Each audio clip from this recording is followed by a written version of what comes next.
My husband laughed and said, "What are you going to do? Divorce me?" I had caught him with my own sister. I didn't say a word. I just walked into the master bedroom and started packing. They stopped laughing when they saw what I was putting inside. Hello, everyone. Thank you for being here with me today. Before I begin my story, I would love to know what city you're joining us from. Please feel free to share it in the comments. Now, allow me to draw you into this story. The day had been utterly, painfully normal. I remember leaving the office around 5 o'clock, feeling that familiar sense of satisfaction that comes with a productive week. I'm a partner at an architecture firm that I helped build from the ground up. And though the hours can be long, I love my job. There's a solidity to it, a permanence in creating spaces where people will live their lives. It's a sense of control, I suppose. A feeling that I was the architect of my own life, too.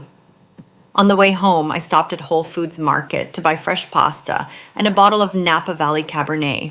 If you're watching this video, please like, subscribe to the channel, and tell me in the comments where you're watching my story of revenge from. I want to know how far it has reached. James loved it when I made my homemade bolognese. It was a small detail, but after 25 years of marriage, you learn that love often resides in the small things. It resides in knowing his favorite wine, in making him his preferred meal on a random Thursday for no apparent reason. Our house was my sanctuary. A beautiful 2-story Tudor-style house I designed myself years ago, nestled in a quiet, tree-lined suburb outside Atlanta. Every detail, from the reclaimed oak flooring to the Carrara marble in the kitchen, was something I had painstakingly chosen. It was more than a house. It was a testament to the life I thought I had built. Permanent, solid. When I got home, James was already in the living room, supposedly reading the newspaper, but I could see his cell phone propped up behind it. "Hi, honey," I said, dropping my keys and shopping bags on the entryway console. "Smells like you showered." "Long day," he said, folding the newspaper with a crisp snap. "Wanted to wash it off." He walked over and gave me a perfunctory peck on the cheek. It was routine, rehearsed, the kind of kiss that means nothing more than habit. We made dinner together, or rather I cooked while he leaned on the counter and told me about his day. His boss was an idiot. Quarterly reports were a nightmare, the usual complaints. I listened, offered sounds of understanding, and chopped onions. It was the familiar dance of our evenings, a choreography we had perfected over 2.5 decades. After dinner, we settled into the living room couch. It was a custom-made plush sectional in a soft gray fabric that had taken me 6 months to choose. I remember thinking about that, the absurd amount of time I'd spent on paint and fabric swatches, all to create this perfect, peaceful home. The gas fireplace was on just for atmosphere, its soft orange light flickering over the framed photos on the mantelpiece. Pictures of our wedding, him so handsome and nervous in his tux. Photos from a family vacation in the Florida Keys, our faces wind-burned and smiling. Pictures of my younger sister Claire's college graduation, James and I on either side of her beaming with pride. A whole life captured in polished silver frames. I was 52, an age when you think the foundations of your life are etched in stone. You've weathered the storms. You've raised your hypothetical children. You've settled into the comfortable, predictable rhythm of a long marriage. You think you know the person sitting next to you better than the back of your own hand. I picked up a design magazine, and James was on his phone.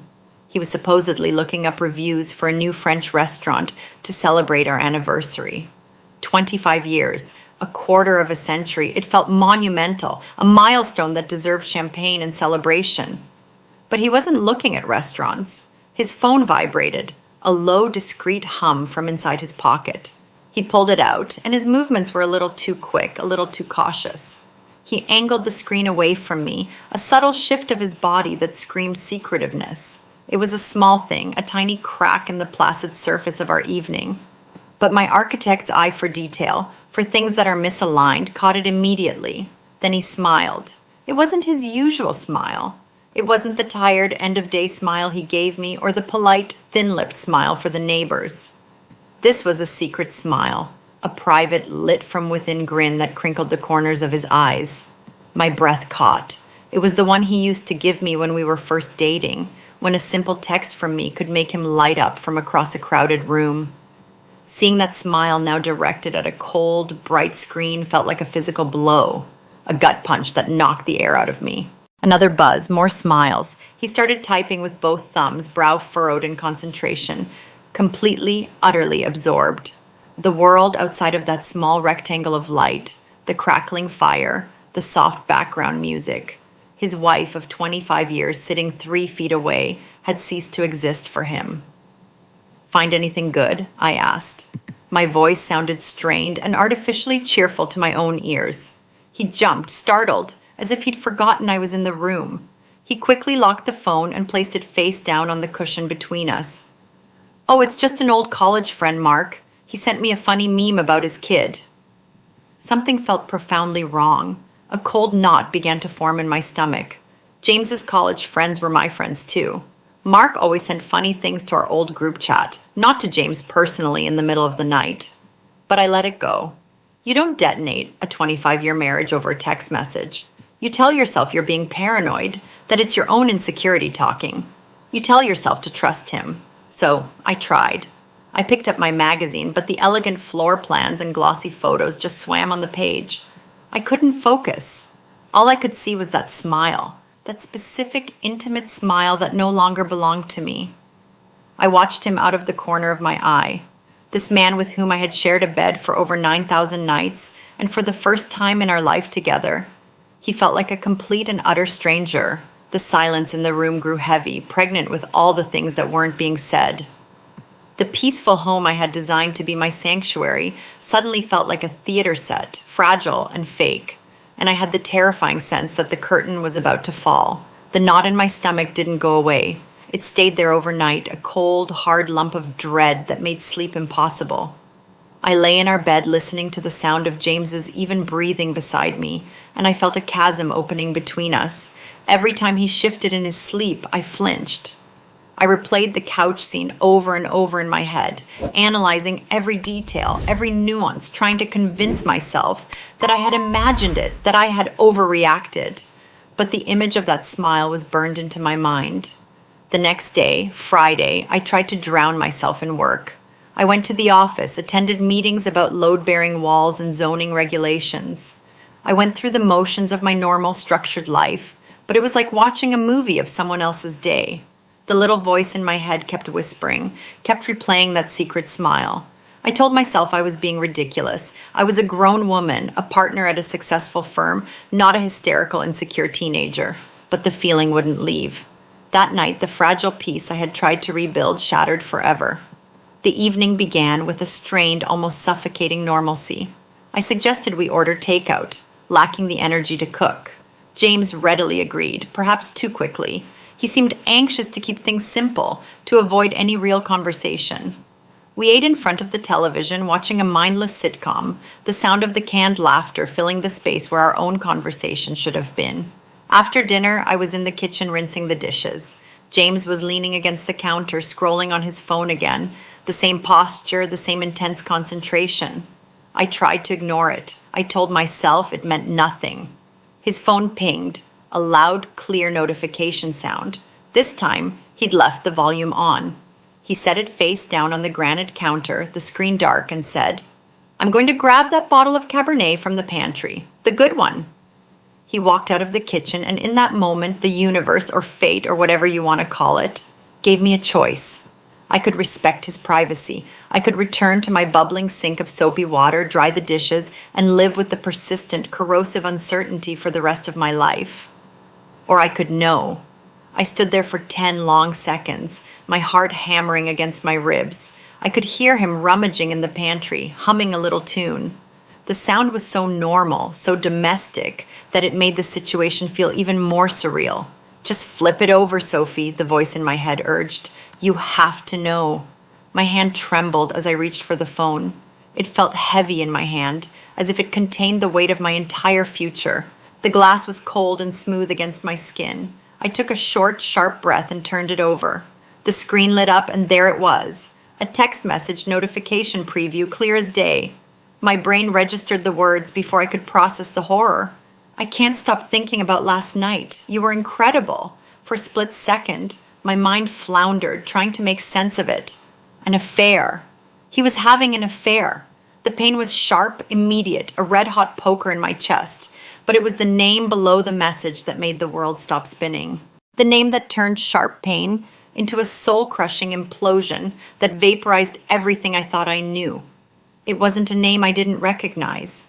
It wasn't a stranger, a coworker, some random woman I could hate from a distance. The name was Claire, my sister, my little sister, the girl whose scraped knees I had bandaged, the awkward teenager I had advised through her first date, the maid of honor at my wedding, who had given a tearful speech about how I was her hero, the woman whose photo was on my mantelpiece, smiling her bright, beautiful smile right next to mine. I couldn't breathe. The air was sucked out of my lungs as if by a vacuum. The sound of running water in the sink faded to a dull, distant roar in my ears. I stared at the name, my sister's name, on my husband's phone next to those words, and my reality fractured into a million jagged pieces. It wasn't just a crack in the mirror anymore. The mirror had shattered, and the reflection staring back at me was of a woman I no longer recognized, living a life that was a complete and absolute lie. I heard the pantry door open. I heard James walking back toward me, the wine bottle clinking against the corkscrew in his hand. He was still humming that little tune, completely and utterly oblivious, and I simply stood there, frozen, holding the evidence of their unimaginable betrayal in my hand, the heat of the phone burning like a brand against my palm. Time seemed to slow to a thick, syrupy crawl. I could feel the cold of the granite countertop seeping into my fingertips where I gripped the edge for support, the only thing keeping me standing. James stopped humming when he saw my face. The casual smile dropped from his lips. "Sophie, what is it? You look like you've seen a ghost." I tried to speak, but no sound came out. My throat had closed up. I just turned the phone around, my hand shaking so violently that the screen seemed to vibrate, and I showed it to him. His eyes scanned the screen. I watched his face desperately, searching for any sign of remorse, of panic, of shame. There was nothing. I saw a flash of annoyance quickly masked. He looked like a teenager caught breaking curfew, not a man who had just dynamited his 25-year marriage. He let out a long, dramatic sigh. "Look, it's not what you think." The sheer, insulting weakness of that cliché, the most pathetic line in the cheater's manual, finally broke my paralysis. "It's not what I think?" My voice was a raw, choked whisper I barely recognized as my own.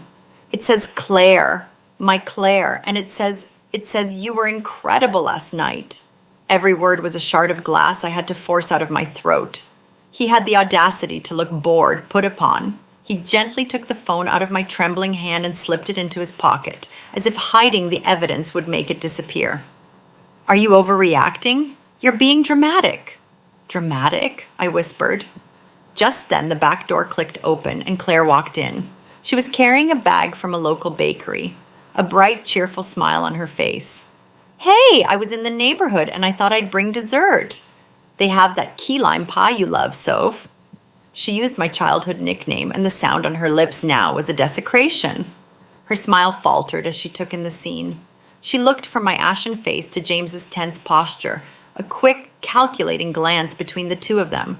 And in that one fleeting look, I saw everything. There was no surprise, no confusion, only recognition. She knew.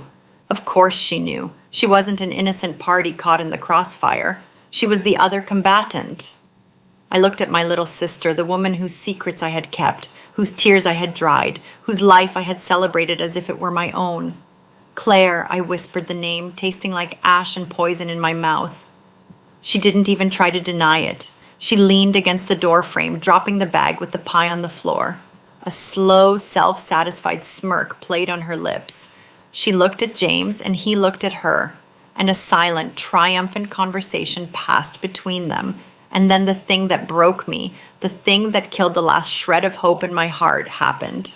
James began to laugh. It wasn't a small, nervous laugh. It was a full, deep-bellied laugh. A laugh of pure, unadulterated mockery, of relief, because the secret was finally out. Claire joined in. A sharp, tinkling laugh that sounded like shattering glass.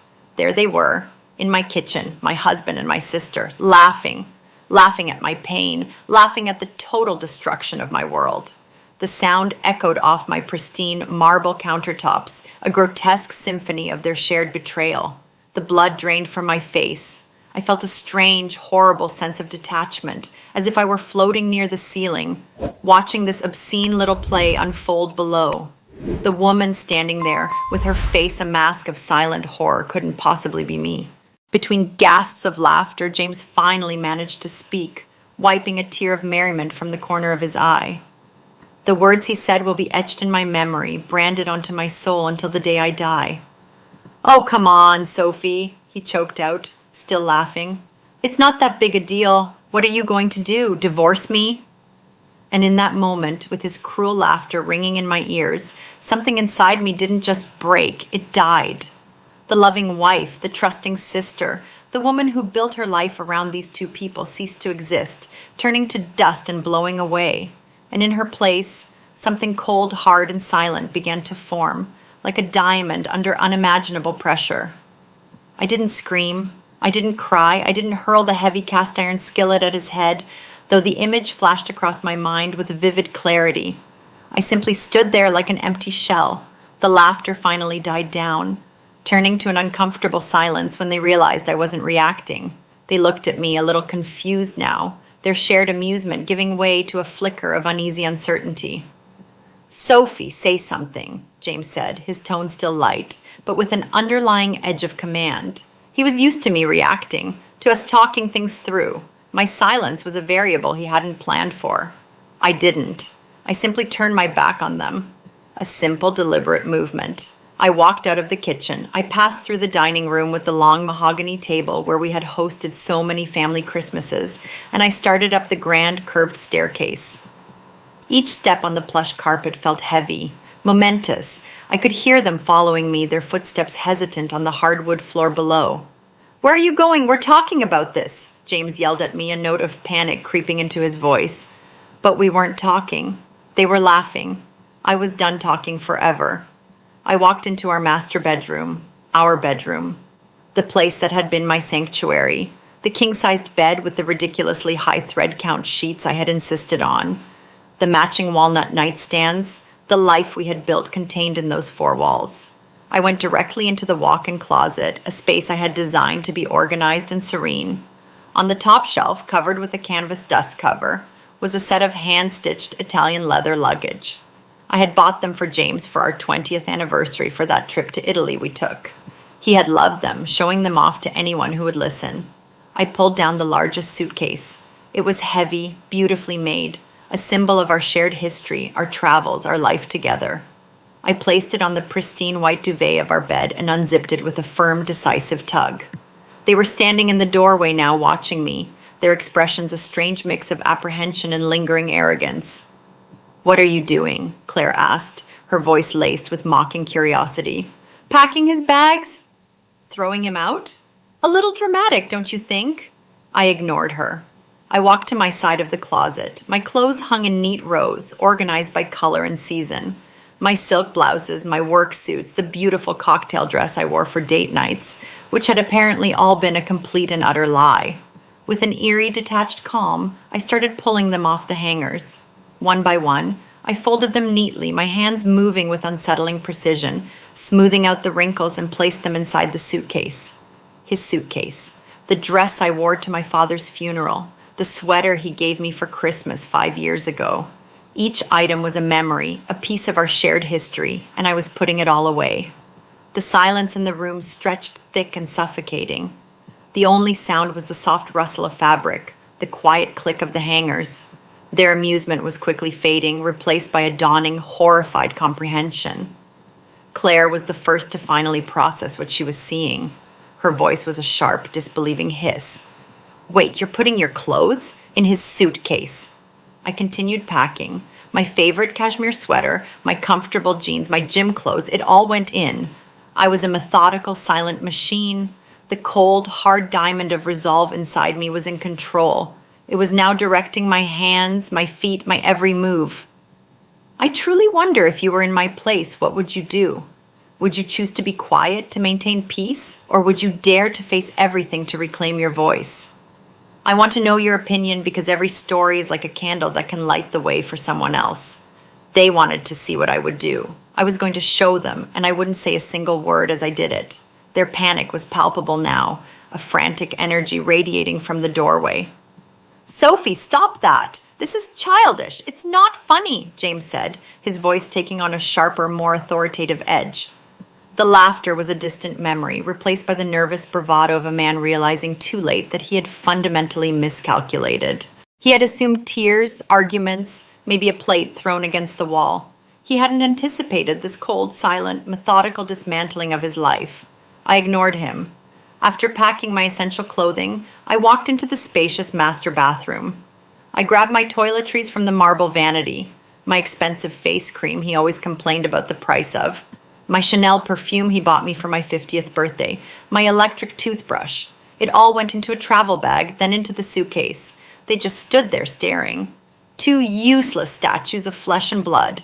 My silence was a concrete wall they couldn't penetrate. I zipped the large suitcase closed with a final satisfying tug and set it on the floor. Then I went back to the closet and pulled down the matching leather carry-on bag. The beautiful bag we had used for weekend getaways to La Rioja. Hello? Earth to Sophie, are you really giving me the silent treatment? James's voice was getting louder, almost a shout. Fine, I messed up. It's bad, I get it. But you can't do this. You can't throw away a family, our family. You torched our family and used the flames to keep yourselves warm, I thought, as I started packing my shoes. I packed my laptop, my work files, the antique silver photo frame from my desk that held a picture of my parents. As I packed, I sat on the edge of our bed, the bed where I had slept trustingly beside a liar for who knows how long, and pulled out my phone. My fingers were surprisingly steady. James and Claire exchanged a nervous glance. "What are you doing with your phone now?" Claire asked, her voice high-pitched. I opened my banking app. It was a blessing, truly, a strike of karmic justice, that I had always been the one to manage our finances. I was the architect, the planner, the one who handled the investments and paid the bills. The house was in my name. I had put down the down payment with a small inheritance from my grandmother.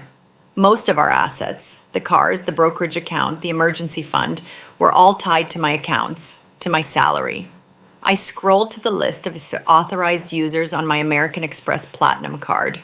There was his name, James Torres. I remember how excited he was when I added him, how he had shown off the heavy metallic card to his friends at the golf club. With a simple tap, a confirmation screen popped up. "Are you sure you want to remove this user?" I hit confirm without a second of hesitation, a small digital guillotine. Next, the car insurance. The policy for the Audi he drove so proudly, the one he considered his car, was in my name as part of my multi-vehicle discount plan. I found the number in my contacts and called, putting the phone on speaker. The cheerful, repetitive hold music, a generic, smooth jazz tune, filled the tense silence of the room. James stared at the phone in my lap, his face pale and slack-jawed. "Thank you for calling Allstate. Mary speaking. How can I help you?"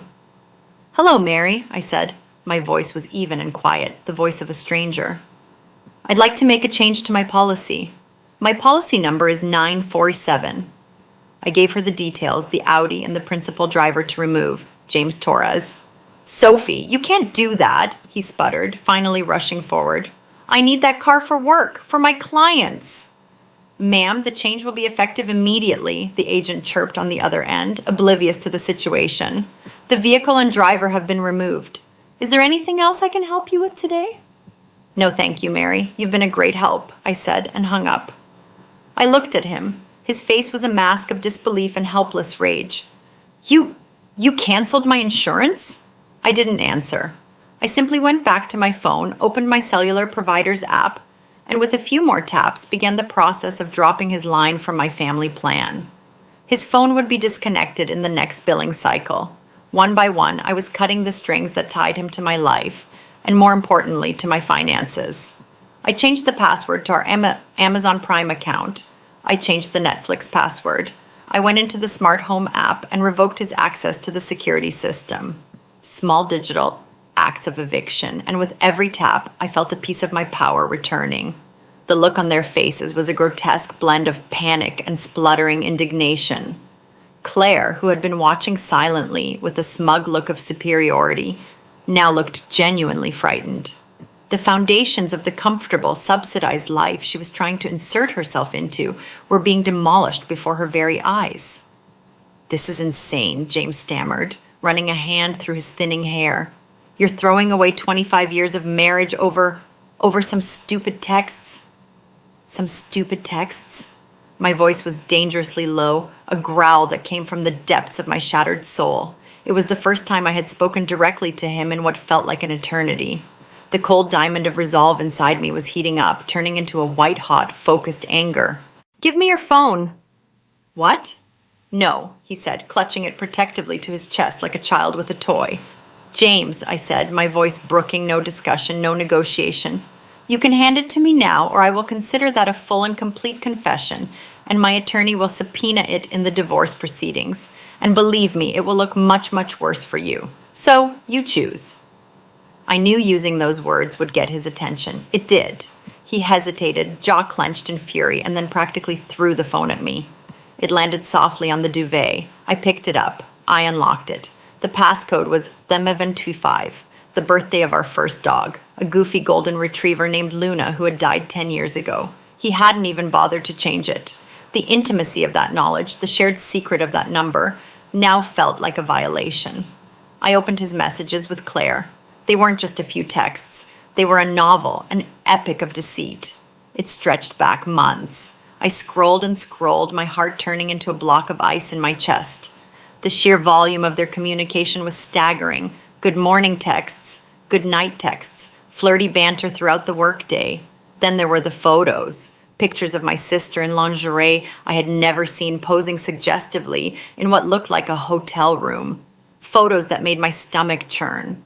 There were inside jokes, cruel nicknames for me, vile comments about my job, my friends, my body. They had built an entire secret world, and the foundation of that world was their shared contempt for me. Then I found it.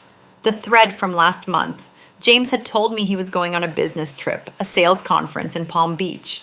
I had helped him pack. I had driven him to the airport at 5 a.m. I had texted him every night telling him I missed him. It was all a lie. The messages laid it bare in sickening pornographic detail. It was a romantic getaway with Claire. She had flown to meet him. They had stayed at a luxurious beachfront resort. And the worst part, the final soul-crushing blow, I found the emailed confirmation he had forwarded to her. The one with the final bill. It had been paid on my American Express card, the one I had just canceled. The trip had cost over $7,000. My hands were shaking now, not from weakness, but from pure, unadulterated fury. I looked up from the screen, my eyes locking onto theirs. Both of them looked away, unable to hold my gaze. I chose to read one of the messages aloud. My voice dripped venom. Claire? Worried Sophie will check the card statement? I paused, letting the words hang in the air like toxic smoke. James, no way. She's too busy running her little empire to notice me. Besides, she thinks my promotion is coming, so she won't question any expenses right now. She's predictable. My little empire, the business I had built from scratch with sleepless nights and weekends sacrificed on the altar of its success. The business that paid for this house, for his Audi, for his golf club membership, for his secret sordid vacation. The rage was so intense I felt like I might spontaneously combust.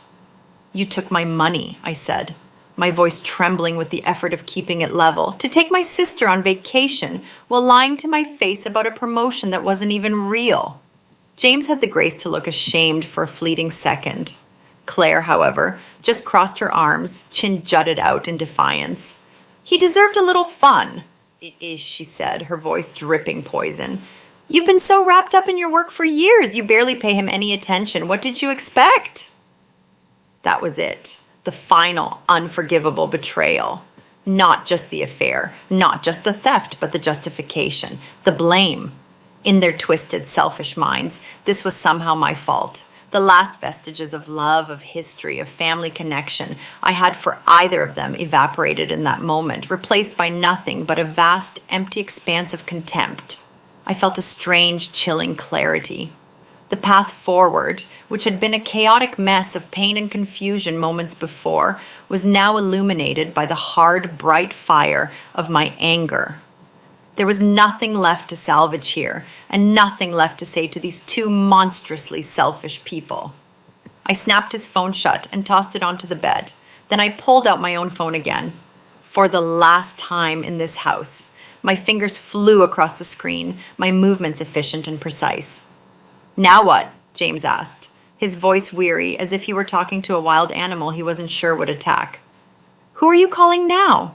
I didn't answer him. I called my best friend Ellen. We had been friends since college. We had leaned on each other through everything. She answered on the second ring. "Hey, Sophie, what's up?" Her cheerful, familiar voice came through the speakerphone, a lifeline to the sane world. "Ellen," I said, and my voice finally broke. Just for a second, a single crack in the icy facade. "Can I come stay with you for a few days? I need to get out of here." The cheerfulness dropped out of her voice, replaced by immediate, urgent concern. "Oh my God, of course, what happened? Are you okay? Where are you?" "I'm at home," I said, looking directly at James as the words left my mouth.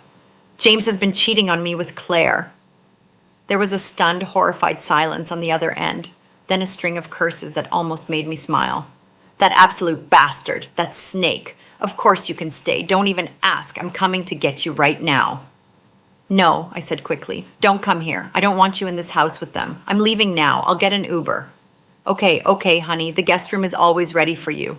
You know that. The door will be open. Get here safe. And Sophie, call me as soon as you're in that car." "I will. Thank you," I whispered and hung up. Next, I opened the Uber app. I put in Ellen's address. The map showed a car icon only a few blocks away. 5 minutes. The reality of the situation, its finality, finally seemed to crash down on them. This wasn't a temporary, dramatic gesture. This wasn't a tantrum. I was truly actually leaving. "Wait, you can't just leave," Claire cried, her defiance crumbling into a pathetic, childish whine. "This is your house." "Exactly," I said, my voice ice cold again. "It is my house, which is why I get to walk out of it. You two can stay here for now." James moved to block the doorway, planting his feet like a sentinel. "Sophie, please, let's sit down and talk about this like adults. We can fix this. I know we can. We can go to therapy." "Therapy?" I let out a laugh, a bitter, humorless sound that was more like a bark. "You think a 60-minute session with a therapist can fix this? You think we can talk our way out of this? There's nothing to fix. A marriage, a relationship, those are structures that can be repaired. But this is a toxic waste dump, and I'm evacuating." My phone vibrated. My Uber was outside. I grabbed the handles of the 2 heavy leather suitcases. They were filled with the curated pieces of the life I thought I had, a life that was now nothing more than dead weight. I started wheeling them toward the bedroom door. Both of them lunged, trying to stop me. Claire grabbed one of the suitcases, fumbling with the zipper. "You're not going anywhere. We need to talk." James put his hands on my shoulders, his grip surprisingly strong. "Sophie, please don't do this. Think of what you're throwing away." I stopped. I looked at his hands on my shoulders, the hands of a stranger. Then I looked up at his face, a face I no longer recognized. Then I looked at my sister, desperately trying to unpack my shoes, as if that would somehow keep me there. I felt a wave of revulsion so profound I nearly gagged. I shrugged his hands off me with a strength that surprised even myself. I looked at both of them. These 2 people who had been the twin pillars of my universe, now just pathetic, selfish strangers, standing among the wreckage they had created. "You asked me what I was going to do," I said, my voice firm, clear, and final. "I'm going to live without either of you." And with that, I wheeled my suitcases past them. I walked down the grand staircase and out the heavy oak front door of my house for the last time. I didn't look back. I didn't dare. The cool night air hit my face like a slap, bringing me back into my own body. The Uber, a clean black sedan, waited at the curb, its engine humming quietly. The driver, a kind-faced man with a silver streak and a gentle smile, got out immediately when he saw me struggling with the heavy bags. "Allow me, ma'am, I've got it," he said in a soft voice. He expertly lifted the bags and placed them in the trunk. He must have seen the look on my face, the tear tracks on my cheeks, the trembling in my hands, because he asked no questions, just opened the back door for me and gave a simple, understanding nod. The moment I slid into the back seat and the door clicked shut, the adrenaline that had been surging through my veins for the last hour vanished, as if a switch had been flipped. It left behind a hollow, cavernous emptiness that was almost worse than the rage. The car pulled away from the curb, and I watched my beautiful house, the one with the perfectly manicured lawn and the cozy gas lights I'd installed last year, recede into the darkness. My house, my sanctuary, and they were still inside. The thought was a physical violation. Then my phone, which I was still clutching with white knuckles, started exploding. First, it was James. The screen lit up with his name and picture, a photo of us in the Florida Keys smiling a lifetime ago. I stared at it, then hit the red button to decline the call with a vicious swipe of my thumb. A second later, a text message popped up. "Sophie, pick up the phone. This is crazy. You're acting like a child." I ignored it. Then Claire. Her name popped up, and a fresh wave of nausea and betrayal washed over me. I declined her call. A barrage of text messages followed too, one after the other, a rapid-fire assault. "You can't do this to us. You're abandoning your family. You're destroying everything with your selfishness." I was destroying everything? The sheer, breathtaking audacity of it all was almost stunning. The phone kept buzzing, vibrating against my leg, a relentless electronic tether to the two people I now despised more than anyone on earth. It felt as if they were trying to pull me back, to drag me back into the toxicity and lies through that small glowing device. James called again. This time, a voicemail notification popped up, then Claire, then James again. I watched the screen light up with their names, flashing in the dark car like warning signals. With 2 decisive taps, I found their contacts and blocked them. The buzzing ceased. The silence in the car was suddenly deafening, broken only by the soft hum of the tires on the asphalt. And in that stillness, as the familiar streetlights of my neighborhood blurred past the window, it finally hit me. The tectonic, crushing weight of it all. 25 years of marriage, 50 years of sisterhood. Gone vaporized in a single night of cruel laughter and overwhelming betrayal. I looked out the window at the blurred lights of other people's houses, other people's normal lives, and realized that silent tears were running down my face again, the salt of them stinging the raw skin of my cheeks. I wasn't sobbing. It was a silent, desperate kind of crying for a life that was now over, for a future that had been stolen from me. The driver glanced at me in the rearview mirror, his expression full of concern. "Everything okay, ma'am?" he asked softly. I couldn't find my voice to answer, so I just nodded, a small, pathetic shake of my head. Then I whispered, mostly to myself, a promise to the broken woman reflected in the window. "It will be." And in the stillness of that car, with my whole world packed into a suitcase that wasn't even mine, I felt completely and utterly alone. But telling this story, sharing this with you, makes me feel a little less alone. If you're still listening, please help me out by liking this video and commenting the number 1 down below.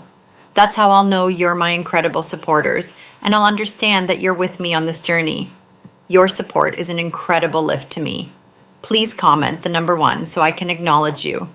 And now, please listen as I continue my story. The first night at Ellen's was a blur of shock and exhaustion. Tell me whether you have parents, grandparents, or older family members who deserve more respect than they currently receive from their families. Alternatively, tell me if you yourself are going through a situation in which you're not appreciated as much as you truly deserve. She met me at the door, wrapped me in a huge hug, and didn't let go for a full minute. She didn't press for details. She didn't ask a million questions. She simply guided me to her guest room, a cozy, safe space, and brought me a cup of tea and a Xanax. I think I slept, but it was a restless, nightmarish sleep, haunted by the sound of their laughter. I woke up on Saturday morning feeling as though I had been in a car wreck. Every part of me ached, but the cold core of resolve inside me was still there.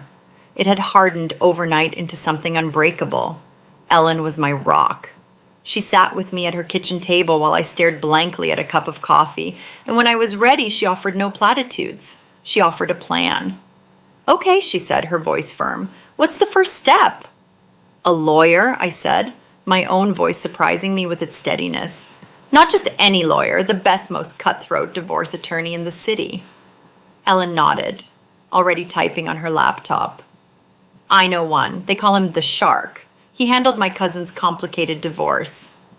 By 9 a.m. on Monday, I was sitting in the sterile, overly air-conditioned office of Mr. Arthur Vance, a man with a shock of white hair, piercing blue eyes, and a reputation as a shark in a $3,000 suit. I needed a shark. The office was on the 40th floor, with a panoramic view of the city I had helped build. I felt a small grim irony. I told him everything. I laid it all out on the polished mahogany of his desk. The 25-year marriage, the fact that I was the primary breadwinner with documentation to prove it, the house in my name bought with my inheritance. I explained the financial entanglement, the cars, the accounts. Then I told him about James and Claire and the events of Thursday night. I had saved the text messages from their friends and the unblocked numbers. I played him the voicemail messages they had started to leave. A pathetic, chaotic blend of feigned remorse, furious accusations, and desperate pleas. Mr. Vance listened patiently, his face impassive, occasionally taking notes on a yellow legal pad. He didn't interrupt. When I finally finished, my throat raw, he took off his gold-rimmed glasses and slowly cleaned them with a silk cloth. "Well, Sophie," he said, his voice quiet and profoundly reassuring, "this is a mess, a heartbreaking, despicable mess, but from a legal standpoint, it is remarkably clean." He confirmed what I already suspected. Because I was the sole title holder on the deed to the house, James and Claire were, legally, tenants at will. They had no lease, they were my guests, and their invitation had been soundly revoked. "We will file for divorce immediately, citing adultery with specific fault," he explained, his voice crisp and professional. "We will also seek an emergency order to freeze all joint assets, though it appears there are very few. And most importantly, we will serve them with a formal, legally binding notice to quit, or eviction notice. They will have 30 days to vacate your property. Should they refuse, we will have them escorted out by the county sheriff's department." The words felt both terrifying and empowering. Eviction, sheriff's department. This was real. This was the mechanism of my freedom. He drafted the papers right there, his paralegal springing into action. The formal notice was sent out with a process server that very afternoon. I paid the rush fee for immediate delivery. I imagined the scene, a stern-looking stranger showing up at the door of my beautiful house and handing them the cold, crisp legal documents demanding that they leave. Their reaction was immediate and nuclear. My phone, which had been blissfully silent since I blocked them, started buzzing with notifications from unknown numbers and newly created email addresses. They had resorted to new tactics to bypass my blocks. The emails were a torrent of rage and delusion from James using a new Gmail account. An eviction notice? After everything I've given this family? After all the support I've given your career? You're going to hear from my lawyer. You can't just throw me out on the street like that. I have rights. And from Claire, from an equally new account. You are a cold, heartless monster. I am your sister. I have rights as a resident. I am not going anywhere. This is my house too. I forwarded every single message to Mr. Vance with the simple note, "For your files." He replied almost instantly. "Excellent. Every message is another nail in their coffin. Continue to document everything." The battle lines had been drawn. They thought they could intimidate me. They thought they could harass me into submission with empty threats. They had forgotten who they were dealing with. They had forgotten that I was the one who had built the empire they were so comfortably settled in, and I was about to remind them with the full force of the law on my side. I knew it would come. I had dreaded it more than the confrontation with James and Claire, more than the meeting with the lawyer, the phone call. It came on a Saturday morning, a week after I left. I was sitting at Ellen's kitchen table sketching designs for a new project on a legal pad, trying to find some semblance of normalcy in the meticulous, ordered world of lines and angles. The phone rang, and the caller ID showed a number I knew as well as my own. Mom. My hand hovered over the phone. Part of me, the wounded child part, wanted to just let it ring, to retreat into the safe cocoon of silence I was building around my shattered heart. But the architect in me, the part that faces problems head-on, knew I couldn't. I had to face this. I took a deep, bracing breath and answered. "Hello, Mom." "Sophie, thank God." Her voice was frantic, breathless, a manufactured drama I knew all too well. "I've been calling and calling. Claire finally told me what happened. She said you had some kind of breakdown, a horrible misunderstanding, and you kicked them out of the house." A breakdown? A misunderstanding? That was the story they were telling. Of course, it painted me as the unstable one, them as the victims. It was masterful in its cruelty.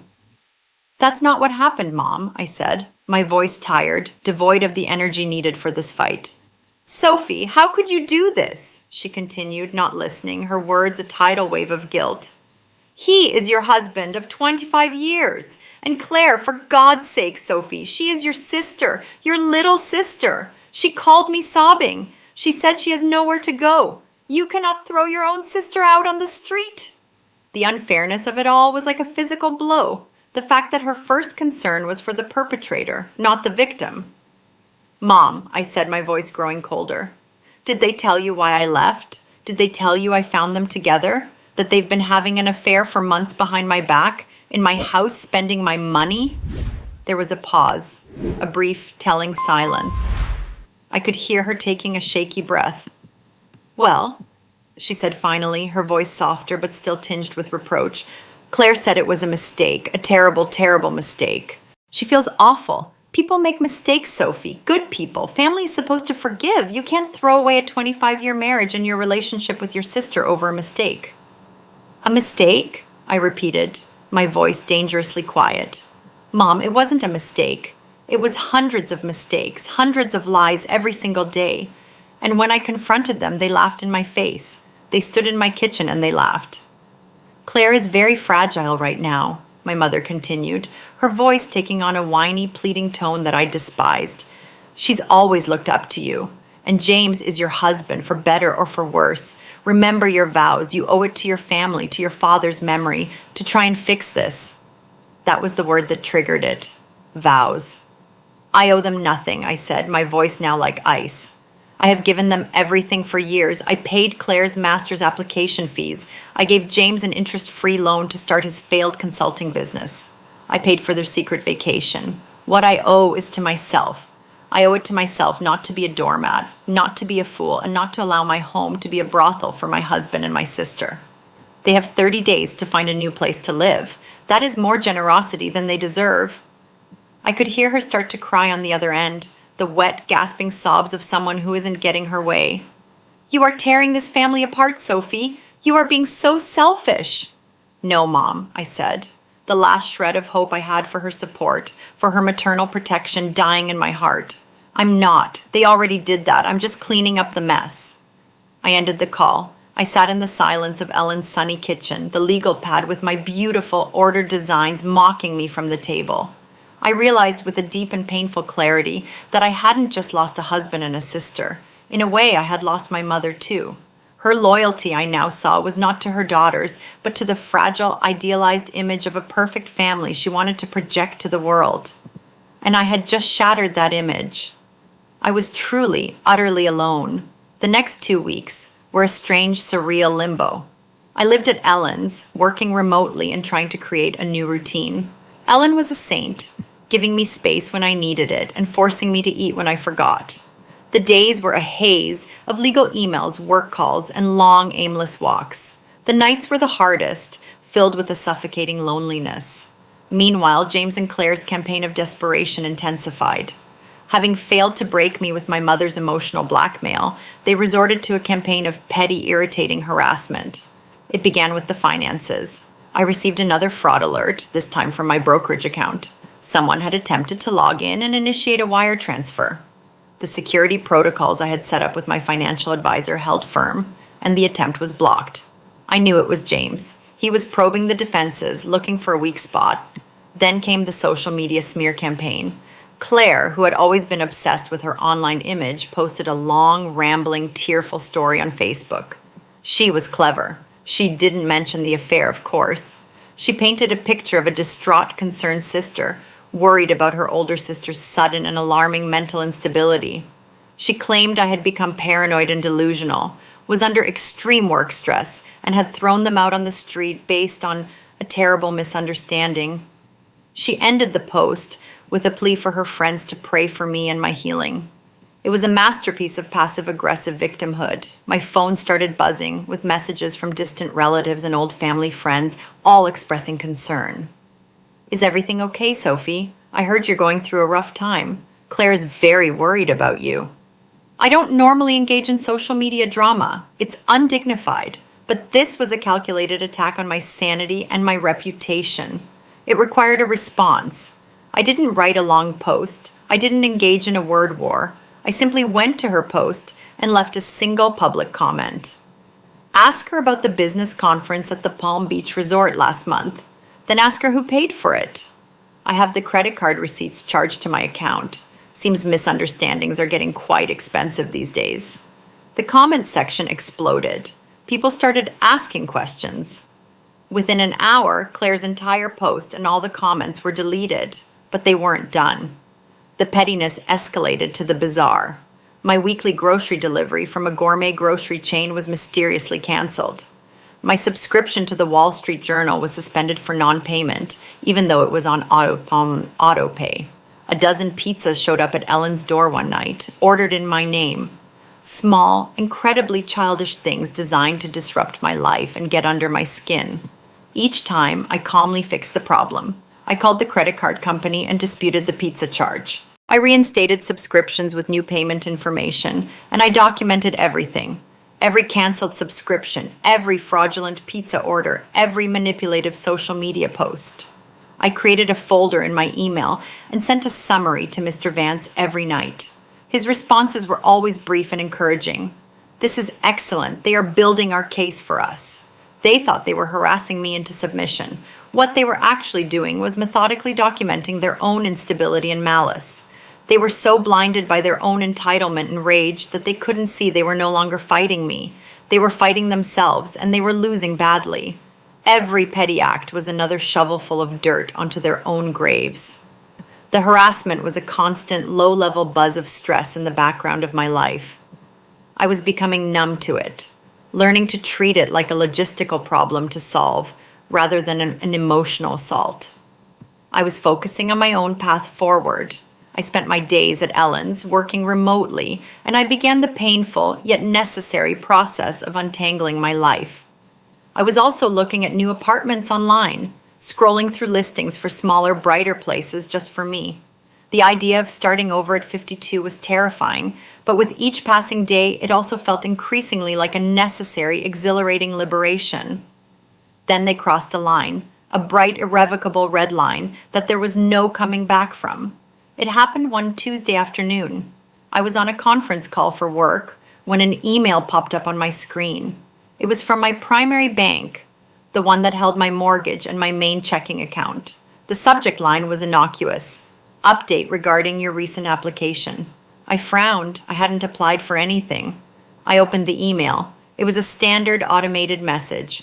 "Congratulations on your new auto loan," it read cheerfully. I stared at the screen, the blood turning to ice water in my veins. I hadn't applied for a car loan. With trembling hands, I clicked the link in the email. It led to a loan document. There it was in black and white, an application for a $6,500 loan for a new Audi Q5, the same model James had been complaining he wanted for months. It had been submitted online using my full name, my address, my date of birth, and my SSN. And because of my excellent credit history, it had been instantly approved. I felt like I was going to vomit. This wasn't pettiness anymore. This wasn't childish harassment. This was a crime. This was calculated criminal identity theft. They were trying to saddle me with crippling debt, to ruin the financial stability I had worked my entire life to build. I excused myself from the conference call, my voice a tense whisper. I immediately called the bank's fraud department. The woman on the other end, a calm professional named Linda, listened patiently as I frantically explained the situation, my voice shaking with a mixture of rage and fear. "Yes, ma'am, I see the application here," she said after a few moments of typing. "It was submitted this morning from an IP address tied to your home Wi-Fi network." Of course it was. They had used my own internet service, the one I paid for, to commit a crime against me. The audacity was simply unbelievable. Linda immediately froze the loan and opened a high-priority investigation. But I knew I couldn't stop there.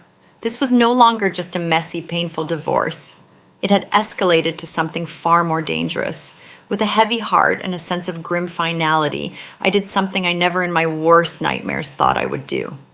I picked up the phone and called the local police department. I asked to file a formal complaint for identity theft and attempted aggravated fraud against my husband, James Torres, and my sister, Claire Martin.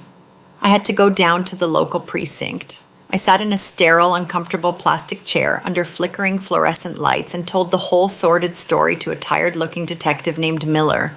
I had to give him my SSN, my date of birth, all the intimate details of my life that they had stolen and twisted for their own benefit. I showed him the emails, the eviction notice, the loan application. Detective Miller was surprisingly kind, his eyes full of a weary compassion. "Ma'am," he said when I finished, leaning back in his squeaking chair, "you did the right thing.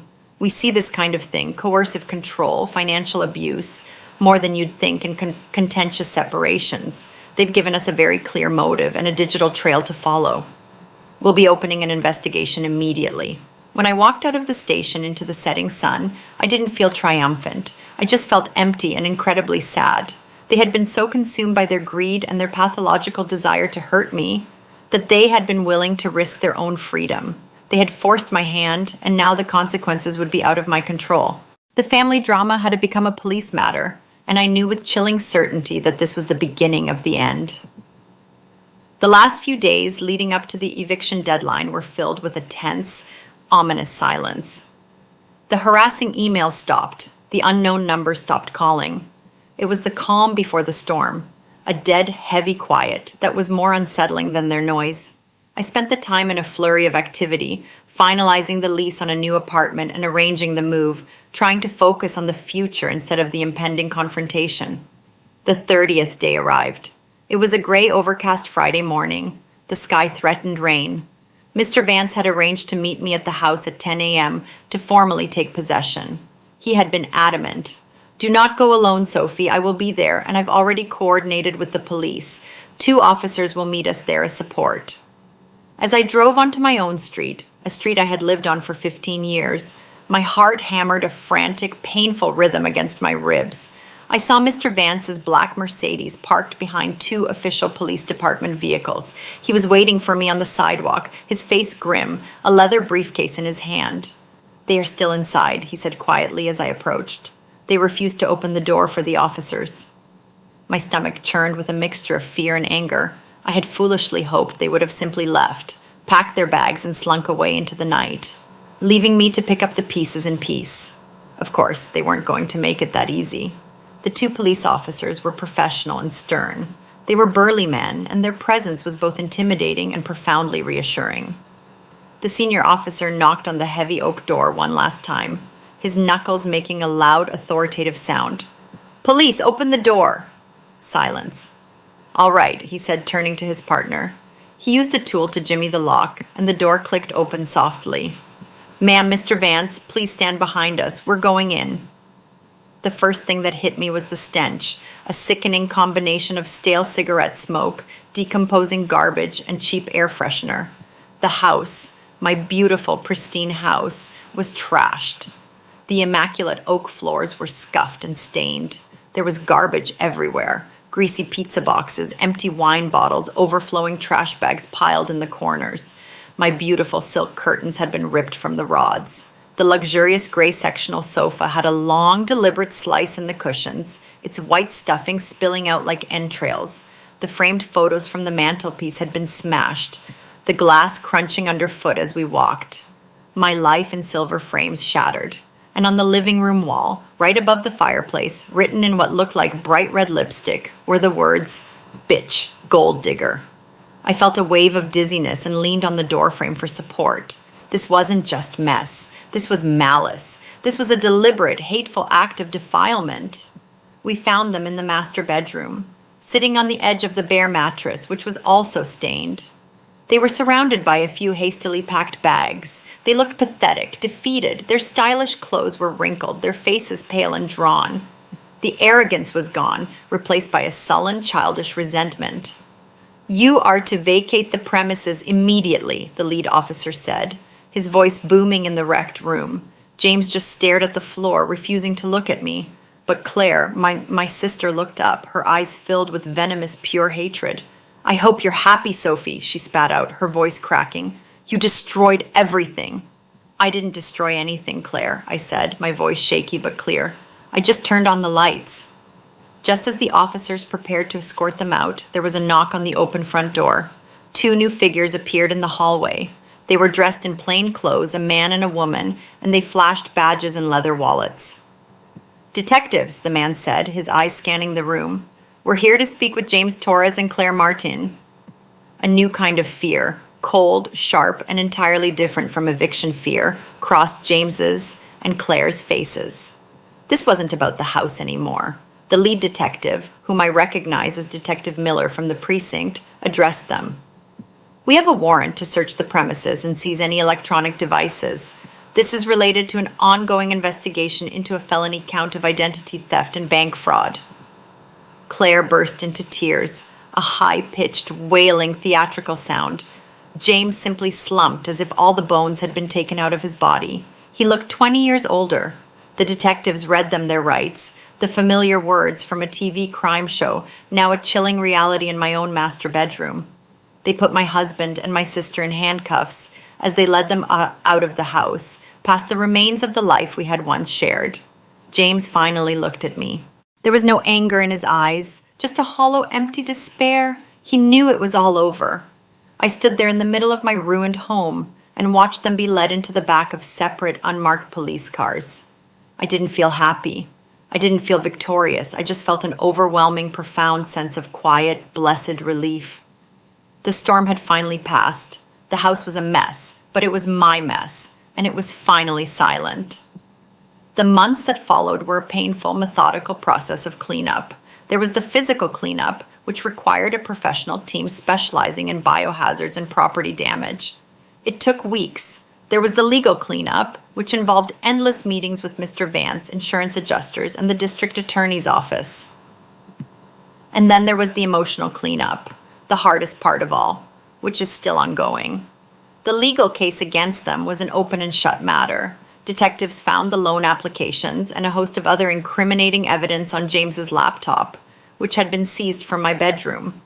Faced with irrefutable digital evidence, both he and Claire took a plea deal to avoid a longer, more public trial. They avoided jail time, a fact that initially infuriated me, but Mr. Vance helped me see it differently. "A trial would have been a circus, Sophie," he had said. "This is cleaner, and the consequences are still severe." He was right. They were both sentenced to 5 years of probation. They were ordered to pay restitution for the damage to the house, and they had to complete 500 hours of community service. Both of them now had criminal records. Their professional and personal lives were in shambles. James was fired from his job. Claire's nursing license was put under review.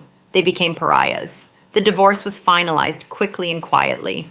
Thanks to their criminal actions and the mountain of evidence of adultery and financial abuse, James got nothing. The house, the savings, the investments, my pension plan, it was all protected as my separate property and personal earnings. He left with his clothes, his debt, and his criminal record. The last I heard from a mutual acquaintance, he was living in a cheap rental across town, working a low-level sales job selling office supplies. Claire's fate was in some ways even sadder. Our mother, finally forced to face the ugly, undeniable truth, was devastated. She tried to support Claire, but their already strained relationship fractured under the weight of the shame and disappointment.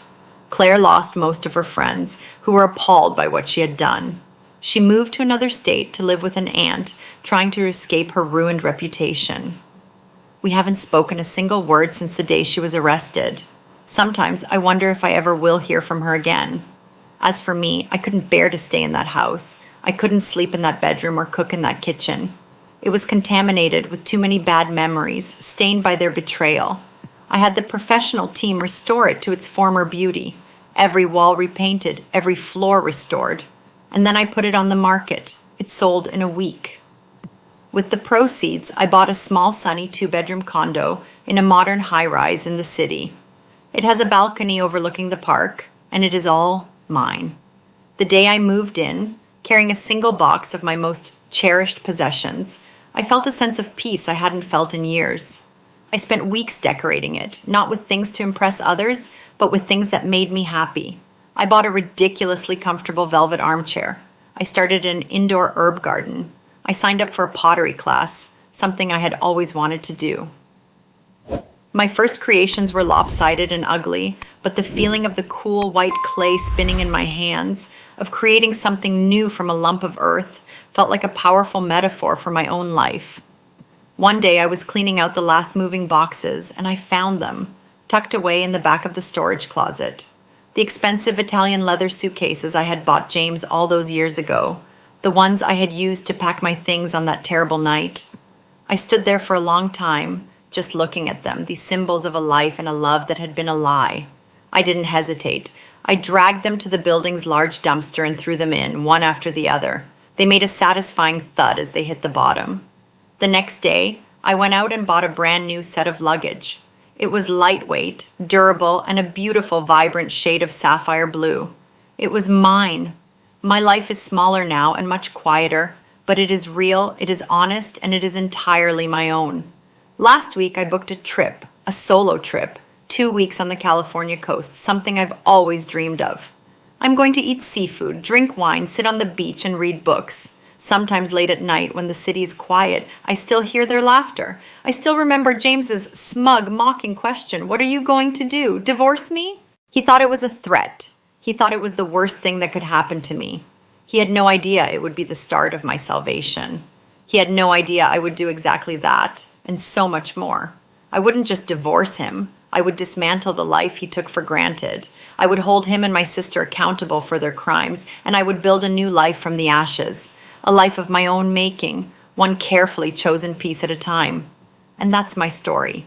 It was the hardest, most painful thing I have ever been through, but I came out on the other side.